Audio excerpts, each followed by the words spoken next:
Good afternoon, ladies and gentlemen. Thanks for being here. I have a brief statement to read at the top, which is that today the President was able to continue returning messages of congratulations from his counterparts around the world. In each call, he thanked his counterpart for their friendship and partnership thus far and expressed his desire to continue close cooperation moving ahead. The President spoke with President Karzai of Afghanistan, Prime Minister Monti of Italy, King Abdullah II of Jordan, Amir Hamad bin Khalifa Al Thani of Qatar, President Putin of Russia, and President Rajoy of Spain. With that, I will take your questions. Jay, thanks. A couple questions about the scandal that many of us are now covering. One specific and then a bigger picture one. On General Allen, we're learning more about questions about him and the Pentagon's investigation of his alleged behavior. Does the President have faith that General Allen can continue to lead the war in Afghanistan in this really critical period of time when he's under investigation by the Pentagon? I can tell you that the President thinks very highly of General Allen and his service to his country, as well as the job he has done in Afghanistan. At the request of the Secretary of Defense, the President has put on hold General Allen's nomination as Supreme Allied Commander Europe, pending the investigation of General Allen's conduct by the Department of Defense, IG. The President remains focused on fully supporting our extraordinary troops and coalition partners in Afghanistan, who General Allen continues to lead as he has done so ably for over a year. Meanwhile, the President has nominated General Dunford to be the next commander of ISAF and reiterates his belief that the Senate should act swiftly to confirm General Dunford. His hearings, I believe, are this week. So is it accurate to say the President still has full faith in General Allen? He has faith in General Allen, believes he's doing and has done an excellent job at ISAF, and I would refer you to the Pentagon for the process underway with regards to General Allen. And finally, just to kind of take a step back, it's been only a week since Election Day, as you know, and we've seen the CIA director resign under pressure and disgrace over the scandal. We've now seen the leader of Afghanistan implicated in this. What's the President's reaction to this? Is he disgusted? Is he embarrassed? What should we know here? Well, the President was certainly surprised when he was informed about the situation regarding General Petraeus on Thursday. He greatly appreciates General Petraeus' remarkable service to his country, both in uniform and at the CIA. And as he said in his statement, his thoughts and prayers go out to both General Petraeus and Holly Petraeus at this time. He's focused on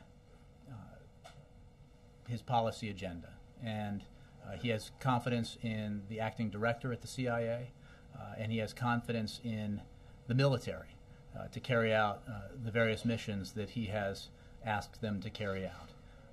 On specific individuals and matters pertaining to the recent revelations, I would refer you to the Pentagon and the IG on the one hand, and to the FBI with regards to General Petraeus. But he's not, I mean, big picture watching this, he's not shaking his head saying, guys, look, we need a more credible, confident sense of leadership. I think he's not going to make grand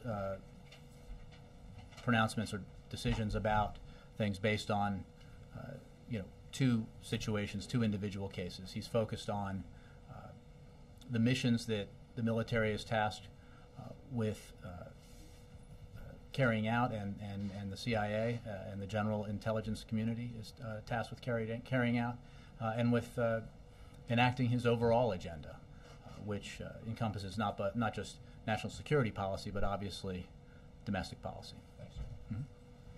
Yes, Reuters, Jeff.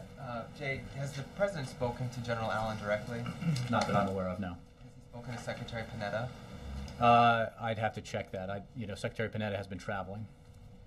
As a sort of a follow-up to Ben's question, does the President see this in general as an unwelcome distraction at a time when he's just was reelected and has a bunch of priorities in terms of fiscal cliff and in terms of his cabinet? Well, I certainly, I think, wouldn't call it welcome. Obviously, as I said to Ben, that the information about General Petraeus came to him as a surprise, and he is very appreciative of General Petraeus' remarkable service to his country. But the President's focused on the agenda that he believes is important for this country, that he has to carry out, working with lawmakers here in Washington. And that includes, as you know, his number one priority, which is jobs and economic growth. And he is engaging in meetings this week on those issues, on the issues of the approach we need to take to ensure that we have the right economic policy, the right fiscal policy to help the economy grow and help it continue to create jobs. He is also, of course, continuously focused on his foreign policy and national security agenda. He has great confidence in the acting CIA director. He has confidence in his military and the Secretary of Defense and the Defense Department to carry out the missions that he's assigned to them. But he's got obviously a lot that he wants to get to work on, and he's doing that this week. Broadly, how does this affect, though, his need to revamp the national security team? Again, I think these are specific questions about specific individuals and posts. I can say now, even though you haven't asked, that I have no announcements to make with regards to personnel and no speculation to engage in. I can tell you that the President has not made decisions on personnel matters, and you will not hear me discuss them until the President has made those decisions and has announced them. Thank you. Yeah. Jay, you're saying these are regarding two specific people, so you can't extrapolate, but these are two of the President's top military brass, either involved in an extramarital affair or seemingly involved in what might be inappropriate behavior. Is the President, as Commander-in-Chief, at all worried about a culture, an inappropriate culture in the military? I really would ask you to not extrapolate broadly. The President has great confidence in the military, great confidence in his commanders, and will continue to have that confidence. With regards to the specific instances here, I think you need to address your questions to the Justice Department and the FBI or the Defense Department. The President's focused on doing the work that the American people re-elected him to do, and he's continuing to do that. Have reason to believe that national security was ever breached or threatened at any point in either of these instances? You know, I think that questions like that, which go to matters under investigation, I would refer you to the investigative bodies. You know, the President is focused on the work that he needs to do, and again, I think there's been substantial reporting on some of this, and you know, the President spoke with and met with General Petraeus and agreed with his decision that he could no longer lead the CIA and accepted his resignation. He has great faith in the acting director, and you know, the President's focused on the agenda that he wants to carry out. Okay, on another topic, I know you're not going to address personnel matters. Does the President have confidence that, I know he's a big fan of Ambassador Susan Rice, does he have confidence that she could pass a Senate confirmation for any post in a future cabinet? Again, I will not engage in speculation about personnel matters. I can tell you that the President believes that Ambassador Rice has done an excellent job and is grateful for her service. Yes, John. Jay, this investigation had been going on for months. How is it that the White House didn't have any idea of this until the day after the election and the Congress a few days later? Well, I would refer you to the FBI. They have, as I understand it, protocols in place for when they notify the legislative and executive branches of investigations. And you know, it is simply a fact that the White House was not aware of the situation regarding General Petraeus until Wednesday, and the situation regarding General Allen until Friday. So, you know, the FBI is the place to go in terms of an explanation of the protocols they follow. But I understand that is the answer that they will give, that there are protocols they follow that govern how they inform the various branches of government of these kinds of investigations. Well, do you understand how people would think this is utterly bizarre? I mean, the day after the election and the anger you're hearing on Capitol Hill, they didn't know this was going on. It just, I mean, the timing, at least the appearance. Look, all I can tell you is when the White House was informed. And I would let the relevant members of Congress explain to you how and when they were informed.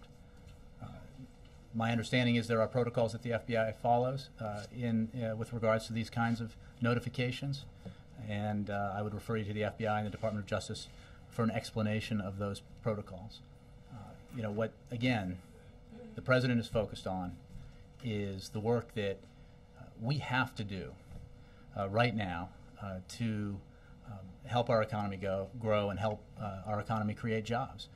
There are obviously a whole host of other issues that are out there and that he and others have to contend with, and he and others are doing that. But his focus right now is on working with Congress to move the country forward economically. Now, Senator Collins says that it is imperative that General Petraeus testify in the hearings on Benghazi. You've heard similar statements from Senator Feinstein. Mm-hmm. Do you think it is appropriate for the former CIA director to be testifying about what happened, given that he was director at the time and given that he's conducted his own review? Well, I would say two things. One, that it is up to Congress to make decisions about who is called to testify. But the President is confident that Acting Director Morell is fully informed and capable of representing the CIA in a hearing about the incidents in Benghazi. Okay. April. Jay, I want to go back to something that Jessica just asked about Ambassador Rice. Mm-hmm. If she were to go before a Senate confirmation hearing, just hypothetically, and I do need an answer, I need an answer. For you, I'll break the hypothetical rule, April. Nobody else. Thank you.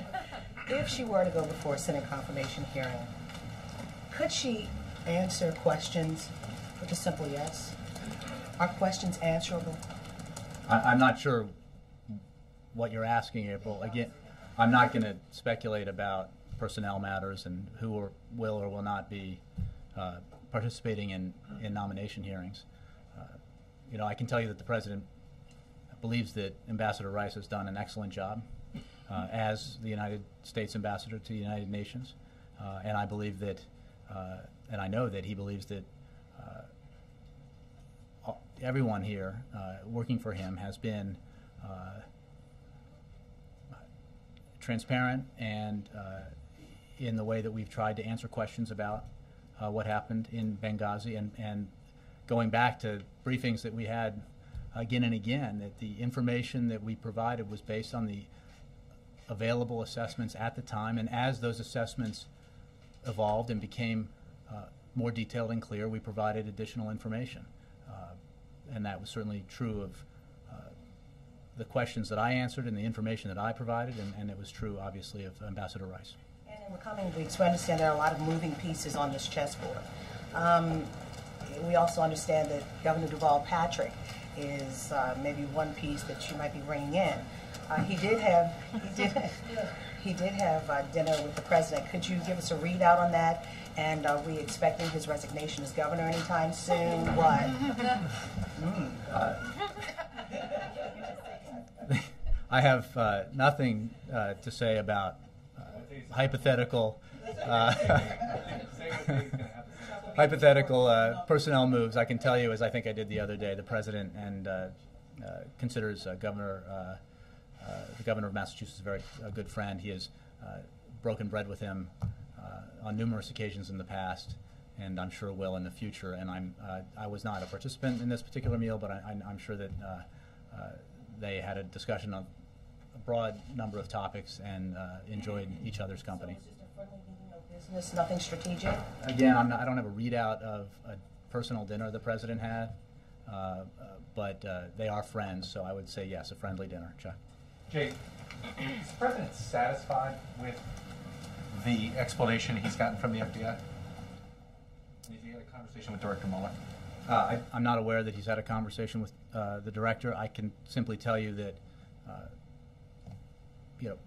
the process, when the White House was notified, when the President was notified. With how this is going? The President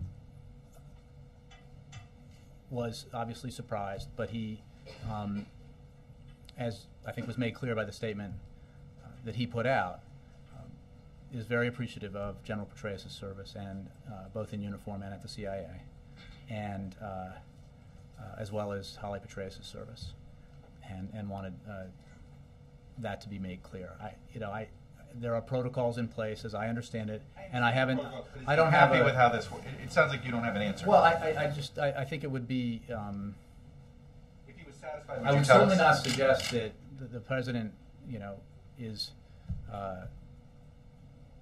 Given that he was surprised, that he is, as I said before, pleased with the events of this past week, but the past several days. But the fact of the matter is, there are processes in place to handle these kinds of things. They are playing out appropriately, and the president is focused on, working with members of Congress to enact an agenda that he believes the broad majority of the American people want enacted. But it sounds like he doesn't like the fact that he was blindsided? No, I didn't say that. I'm just saying that, he has great admiration and respect for General Petraeus and the service. The FBI and Director Mueller here. No, I understand that. But again, I would refer, as I said earlier, to processes that are in place, as I understand it, at the FBI for how they deal with notifications of investigations. And I think that, they are the best place to go for an explanation of those processes and procedures and why they're written the way they are and followed the way they are. All I can tell you is, the actions that were taken here and the notifications that happened here, and how the president has handled them. Is the president concerned that Petraeus, this whole soap opera scandal seems like an odd word, this whole soap opera slows down the fiscal cliff negotiations, makes it harder, makes it easier? What's I your haven't assessment? heard him make a judgment or express an opinion on that. I think that the issues that confront us are important enough and consuming enough with regards to the so-called fiscal cliff and the budget that he expects that those who are engaged in conversations about it and negotiations about it will be as focused as he is and will be in the days and weeks ahead. So we have very concrete deadlines that are governing some of the actions that we have to take. And what we know is that on January 1st, everyone's taxes go up. Everyone. In this room, everyone. Around the country. Unless the House passes the bill that the Senate passed, which would extend tax cuts for 98% of the American people and 97% of small businesses. And the beauty of that partial solution to the fiscal cliff is that everyone supports it. Everyone, Democrat and Republican, supports extending those tax cuts for the middle class, extending them for 98% of the American people and 97% of the small businesses. So as you heard the president say on Friday, and as I know you'll hear him say when he meets with you tomorrow, this is a step that the White House, that the Washington can take that would create certainty for almost all Americans, certainty for almost all small businesses, would help alleviate some of the potential damage that could be caused by the fiscal cliff, and would enable us then to move forward to address the many other issues that we have that confront us. It would be an excellent way to demonstrate to the American public that after an election where these issues were central to the debate, that Washington can move forward and that we can compromise. Given everything that's going on with Petraeus, with Allen, is the president going to ask the national security team to sort of, hey guys, I know you want to leave, but give me another month or two? I really don't have any announcements or hints to make about personnel matters. The president. Does he think he can make these changes in the midst of all this right now? What changes you're talking about, I think, depends on which broadcasts and newspapers you follow. But I'm not going to engage in that kind of speculation. The president knows that he has a very strong team in place and will make personnel decisions when appropriate, and he'll announce them when he's made them. I have no personnel announcements to preview. One. Does the election change the president's strategy in dealing with Republicans on the deficit reduction plan? Some of the things he's offered in the past still on the table?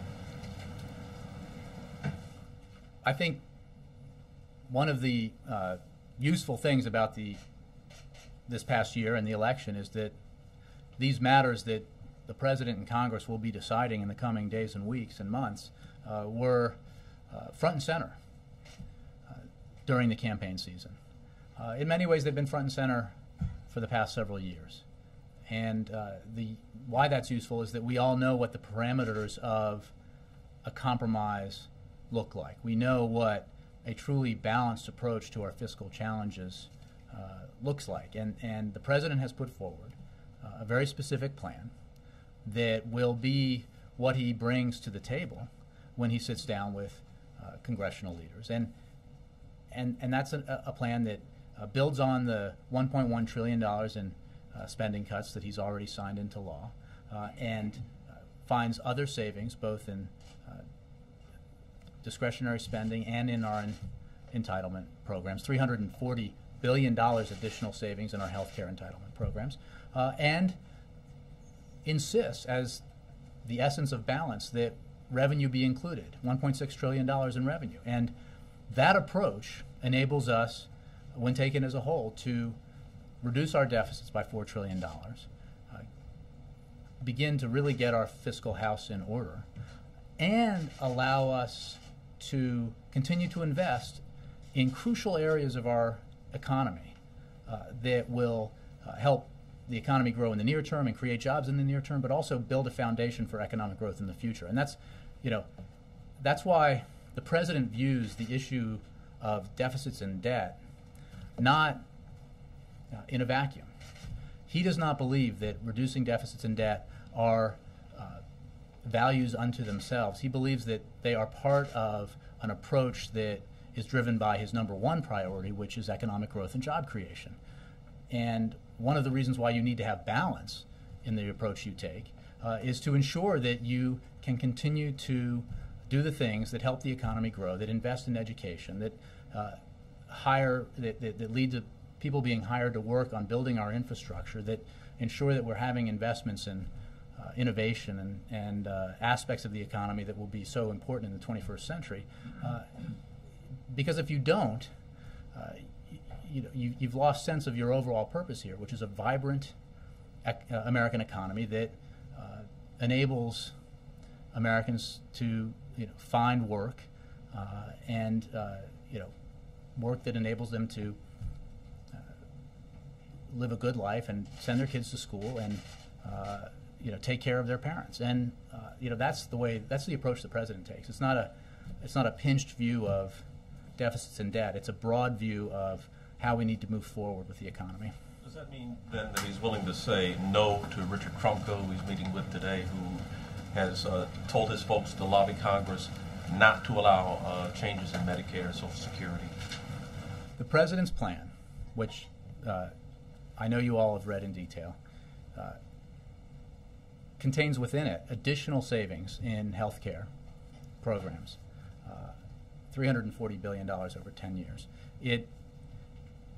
And as a whole, the plan demonstrates that we can take a balanced approach, that if we ask the wealthiest Americans to pay a little bit more, we can continue to invest in areas of the economy that need investment, and we don't have to ask seniors or parents of disabled children or the least fortunate among us to bear the burden of getting our fiscal house in order. That was, in many ways, the essence of the debate that we've been having this past year. And also on these personal announcements that you don't want to talk about, is the President also happy with the job that Senator Kerry's done as chair of the Foreign Relations Committee? He certainly is. You talked a lot during the campaign about that $340 billion as basically a reduction in payments to providers. What other savings did he tell the Progressive Labor Caucus today that he might have to get out of entitlement programs as part of a grand bargain? First of all, I'm not going to read out the details of a meeting that was still taking place shortly before I came out here. It's over now. Secondly, You can do it. I think there are two aspects here of savings in our health care programs that you may be conflating, which is the initial savings, significant savings, that also was a focus of debate this past year, that were achieved through the Affordable Care Act. And the $340 billion is additional savings that's part of the president's proposal, and that is a substantial amount of money. What the president said on Friday is the position he will take when he enters the room with congressional leaders this coming Friday, and that is that he has a very specific plan that takes a balanced approach, and he believes very much that, broadly speaking, his plan is a good guide to how we can achieve a broader compromise. He also said very clearly that he is not wedded to every aspect of his plan, and that he understands that in order to reach an agreement, everyone needs to compromise, and that compromise should not be a dirty word in Washington. And I think that is another message of the election that he took, certainly, which is that the American people want action. They don't want political posturing. They don't want ideology driving the decisions that are made here. So I think, citing, I believe, Speaker Boehner, it's fair to say that the president also believes that he's not looking to box himself in or box other people's ideas out as we approach the conversation that will begin on Friday. But did he at least suggest to the meeting that just took place that they might have to give up more than they would like? I think the president has made very clear that everyone, throughout this process, not just in this past week since the election, but for some time now, that the whole point of compromise is that nobody gets to achieve their maximalist position. And that was the approach we took throughout negotiations in 2011, and it's the principle the president has based his own proposals on. I mean, if you look at, again, the programs that the president has already cut through legislation he signed into law, if you look at the savings he's willing to enact as part of his own plan, it demonstrates a willingness to give so that you can meet your negotiating partner somewhere in the middle and reach a deal. We didn't have any specifics. I don't have any specifics for you. You could read them out before they do. I'm sure they will soon. I don't have anything specific for you, Bill. First. I appreciate that, but I don't have any specifics. Andre. Obviously, I'm interested in today's conversation with President Putin, so whatever additional details you can provide. How long was the conversation? What was discussed? What plans for the president's trip to Russia this year discussed? Well, these calls that I read out at the top were responses to calls to congratulate the president on his reelection. They were focused on that subject and were all fairly brief. I don't have any more specifics for you on the conversation with President Putin. Jay, just to follow up on the compromise component here. So is the president willing to compromise on his insistence that the Bush tax cuts are not extended for the top income brackets? No. So even if I can help you with this. The president is committed to extending and believes it is the right position to extending tax cuts for 98% of the American people. 98% and 97% of small businesses. The Senate has passed that. The House could pass it tomorrow. The president would sign it as soon as it got to his desk. That would demonstrate to the American people that Washington can work on their behalf and can address, at least in part, some of the challenges that face them with these deadlines, end-of-the-year deadlines. Second, he would, as I said the other day, not sign a bill that extends the Bush-era tax cuts for the top 2%. That has long been his position. It has not changed. He will not sign such a bill. That bill would never pass the Senate, but if somehow miraculously it did, he would not sign it. He also believes, as part of the approach that he's long taken and as part of the sort of balance, the ethos of balance that he takes to these issues, that it is that he does not accept that you need to raise taxes and will not accept a plan that raises taxes on those making under $250,000. And finally, a balanced approach requires substantial revenues, and those revenues need to come from those who can afford it, the wealthiest among us, and that's demonstrated in his plan. You heard him talk about during the campaign that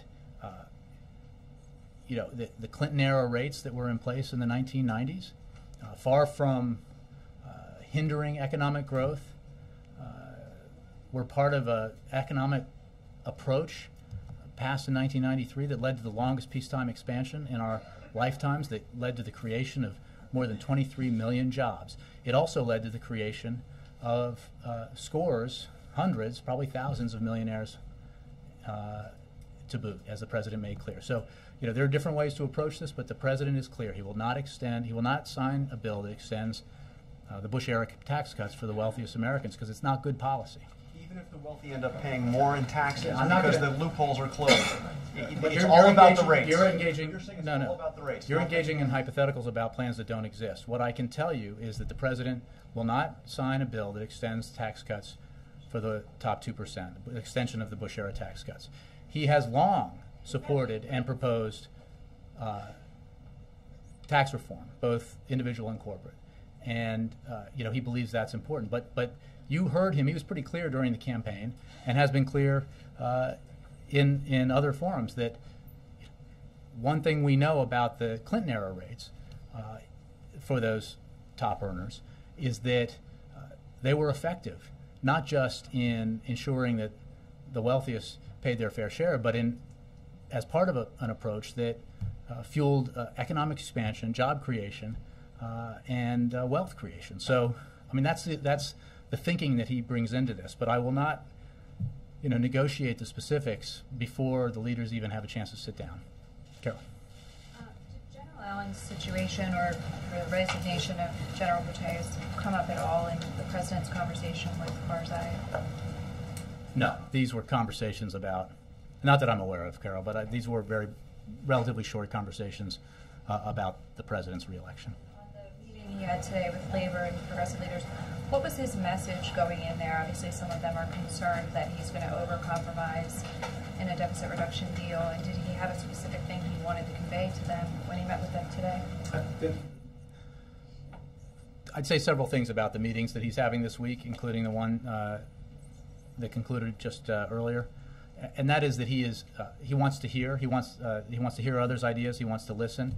And in terms of the approach that he's taking, and it's very much what you heard him express on Friday, and that is what he is telling those he's meeting with this week, that he's committed to a balanced approach, that he will not sign an extension of the high-income tax cuts of the Bush era, that he believes Congress ought to act immediately to extend tax cuts for 98% of the American people, so that we don't find ourselves in a situation in the new year where everybody in America has their taxes go up, and the reason is because the House wanted everyone's taxes to go up rather than accept that the top 2% of the American people shouldn't have their taxes should have their taxes go up. So, but these meetings are more about hearing from those in the room about what ideas they have and concerns they have. Beyond that, I really don't have a readout for you. Yeah. Jay, in previous administrations, White House staffers and cabinet secretaries have been asked to either submit a sort of pro forma resignation or at least declare their intentions for the second term. Is the process at that stage here at all? I'll say again that I don't have any information for you about personnel decisions. I'm asking about the process, not personnel decisions per se. I'm not aware of a process like that that's in place. And can I just, if you would clarify, what was the timeline again in terms of when the White House learned about the General Allen investigation? Let me find it here. The president first became aware on Friday after the Department of Justice notified White House counsel that there may be an issue associated with General Allen's nomination, which is my understanding why the Department of Justice felt it was appropriate to notify the White House, because, as you know, General Allen was nominated to be Supreme Allied Commander Europe. The president was then notified Monday evening that Secretary Panetta had referred the matter to the Defense Department's IG. So the Pentagon says that Panetta learned on Sunday and then advised the White House, but the White House had learned about it, at least about the investigation before. Well, they learned very broadly that there might be an issue associated with General Allen's nomination. Again, I would refer you to the Justice Department and the FBI in terms of the processes they follow for notifying different agencies and the branches of government. But the White House counsel was informed, and then the White House counsel brought that to the president. And then on Sunday, Monday evening, the president was notified that Secretary Panetta had referred the matter to the IG. And one just a logistical question about tomorrow. What time is the news conference? I don't have a time for you yet. We'll get that to you shortly. Does this was this an so did the FBI use this as part of the background check on Allen? Is that how I would refer you to the, well, first of all, we don't generally discuss vetting issues or background checks. The confirmation process, so this implies, had this been... It's not part of the confirmation process. They were, at least that's not what I'm saying. What I'm saying is that the Department of Justice notified the White House counsel that there may be an issue associated with General Allen's nomination. As you know, General Allen that nomination's been suspended, but that he was nominated to be Supreme Allied Commander, and that hearing was pending. That happened Friday. And who was doing this background check? Can you tell us that or no? I would refer you to Justice and FBI for background checks. Distracting at all? I mean, the way you're describing these are two aberrant sort of incidents that happen that don't have a whole lot of thematic sweep across the administration. Has this all been distracting what the president's trying to do with the fiscal cliff or other important matters? Well, look, we have a host of important matters that we have to address. This is obviously, involves, important personnel. So it's something that the president has engaged in once he found out. But the fact is, how much time is it taking? I don't have a time frame for you. I can tell you that. He had to move other things around because of it? No. Remember when the White House found out, when the president was notified, when the president met with General Petraeus, and when he accepted his resignation, this was not a great expanse of time. As we've just been discussing, the president is having meetings today, and we'll have other meetings this week focused on the path we need to take to grow our economy and create jobs, and the decisions we have to make in the coming weeks to help that come about. So, but it's certainly part of governing that these issues arise, and you have to deal with them. Yeah. Just a question on fiscal cliff. You say that he won't sign any bill that comes to his desk extending the Bush cuts for the top 2%. It's highly unlikely that he would ever get a bill to his desk. My point exactly. But my question is that how open is he to the notion that's been put forward by Tim Kaine that maybe you'd make the limit 500,000 or Chuck Schumer $1 million in terms of going forward in these bigger negotiations? No. Is he ruling them out completely, or is that something he'd consider? I think I've given you pretty good parameters on the president's thinking going into a process that he himself said begins with the specific proposal he has before Congress, a plan that achieves balance and that allows us to continue to invest in important areas of the economy. But he is not wedded to every detail of that plan, so I'm not going to negotiate, hypothetical details. Ideas out. I would again cite Speaker Boehner in saying that I'm not in the position to. He's not, and I don't think the president is in the position of boxing ourselves in or boxing others out. He looks forward to the meeting with leaders in Congress. He has some very clear principles and positions that he's taking into that meeting, and believes that we can that compromise is possible here that would allow us to address the fiscal cliff challenges and more broadly the overall economic and fiscal challenges that we face as a nation. And then Mark. Following up on that, is he just taking principles in, or will the president have anything concrete to put on the table? You said a moment ago that negotiators have to meet each other halfway. Is that just Congress that has to meet him halfway? Well, Ann, I appreciate the suggestion that he doesn't have a plan that he's bringing to the table. It is the most specific and detailed plan there is, and it's been on the table for quite some time. And he will bring that, again, as I've said repeatedly, that is what he believes is the right approach. But he is not wedded to every detail in it. But there is a challenge here for anyone who would put forward alternative approaches to prove that the numbers add up. And one thing we know about the president's plan is that the numbers add up. And I think if nothing else over the course of this past year, we've earned some credibility on the fact that we know our arithmetic. And the fact is you need a balanced approach that achieves a level of revenues, that achieves additional entitlement savings, that achieves reductions in spending.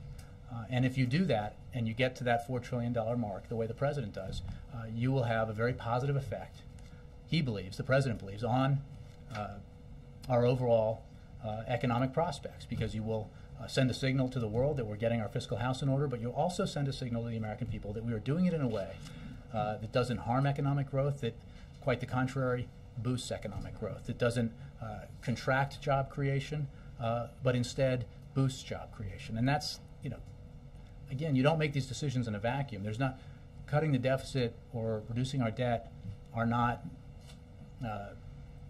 goals to pursue by themselves. They're goals you pursue because, if done right, they help the economy and they help the American people. Jay, has the president ever felt blindsided by information reaching him too slowly, not just with General Petraeus or General Allen, but Benghazi or any other? Has he ever felt that information moves too slowly to his desk? I haven't had that broad conversation with him, so I don't have an answer to that. Mark? Jay, Secretary of State Clinton has said recently that while she doesn't intend to serve into a second term, she'd be willing to stay on until a successor is confirmed. Does that give the president flexibility to move in a sort of a deliberate manner in that particular personnel decision? And is that something that might allow him not to shoot for January 22nd of next year as a date certain when he needs to have a replacement? Well, without speaking for Secretary Clinton or any member of the cabinet, I think that the president greatly appreciates the service of every member of his cabinet, and decisions like that. I think I discussed the other day the fact that Secretary Geithner will be staying through inauguration as emblematic of the kind of service that these individuals have given over these past 4 years. So I think I know the president believes that Secretary Clinton has done a superb job and greatly values her service and her advice, and will be grateful for her service up until the day that she decides to leave. But should she offer that superb service for an extra month or two, could that be perhaps helpful? Well, you can be the judge of that. We have a number of issues that we're contending with, as this briefing demonstrates, and the president will engage in a thoughtful process and make personnel decisions that need to be made in a timely manner. And when we have decisions to announce, we'll announce them. In the meantime, he has a team, and a team that has served the nation and served him well, so he'll continue to work with that team. Mr. Scher, and then Dave. If the FBI protocols were followed here in informing the White House, and yet still the president basically had a day's notice that he was about to lose his CIA director, does the president feel like the protocols have to be revisited? Or would it be okay if at some future point this same sequence of events comes down and he only finds out just moments before he has to lose a senior member? Well, I think that's an interesting question, and I appreciate it, but there are hypotheticals involved there that I'm not going to, if this were to happen again in the same way. So I think this is a pretty unique situation. But as far as the protocols themselves and how they were adopted and how they were followed, I would have to refer you to the FBI and Justice. Does the president feel like he was ably served by these FBI protocols that gave him only a day's notice here? The president made a decision based on his conversation with General Petraeus, and General Petraeus offered his resignation and said that he did not believe he could continue to serve as head of the agency. The president took some time to think about that and agreed with that assessment. I don't think that that's affected by the time frame here. I think that this was a meeting the president had and a decision that came out of that meeting. Thanks, Jay. Mr. Nakamura. Jay, given how partisan Washington has been the past couple of years, does the fact that General Petraeus was a Republican and served in a Republican administration at all make it relatively easier for the administration to sort of deal with this fallout politically? No. General Petraeus served his country as in the military and at the CIA. He did not serve a party, and that is one of the great things about the military. And the President is enormously appreciative of that service. Thank you all. Yeah, sorry. Messina and Bono were both spotted in exiting and entering the West Wing. I was curious if they met with the President today, or what they were here for, or what they might have been saying. You've witnessed the formation of a new band.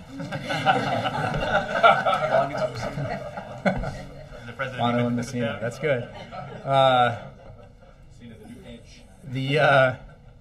Bono was here, as I understand it, not to meet with the President, but to meet on international development issues with other members of the White House, but not the President. Maybe I'm not sure why he was here, but he's of course always welcome. Take care.